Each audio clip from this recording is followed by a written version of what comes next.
পরিবার, সকলের সম অধিকার উনি কথায় বলেন, কিন্তু ওনার কাজে করবে আজকে এই 1.5 বছরের উপর হয়ে গেল আমরা কোন রকম এই ধরনের উদ্যোগ দেখি নাই। যেটা ইতিমধ্যে বলছে বিভিন্ন রকম সংস্কার করেছে, জুলাই সনদ তৈরি হয়েছে, সেখানে টিপ তৈরি হয়েছে, আমোদ নাপট, কিন্তু সেখানে এই যে 10%, 8% বলেন, 10% বলেন, তাদের কোনো পার্টিসিপেশন নাই।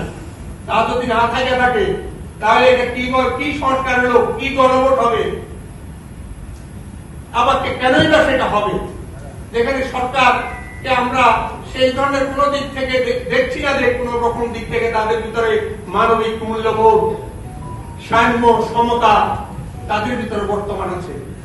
তারপরে এমনকি রাজনৈতিক দল যারা বর্তমানে রয়েছেন তারাও সেটা স্বীকার করতে চান না। অনেক সময় বলে না, এত ওরা অতিরঞ্জিত করে বলছে, কিন্তু আমরা দৃঢ়তার সাথে বলতে চাই যে ঘটনাগুলির কথা আমরা উল্লেখ করি এগুলির একটা শতভাগ তার নিশ্চিত এবং সত্য, তাও আংশিক। আরো ঘটনা ঘটছে কিন্তু, যার জন্য আজকে এই 8% একটি অবস্থা। তাই আমি হরিজন, দলিত, এখানে রবিদাস, তাদের মানবতার জীবন যাপন, আজকে এখানে মিরন জিল্লা পাশে, সেখানে 15 থেকে 17,000 লোক বসবাস করে একটা বদ্ধ এলাকার ভিতরে 400 বছর থেকে, কিন্তু তারা সেই ভূমির মালিকানা কিন্তু তারা পাচ্ছে না।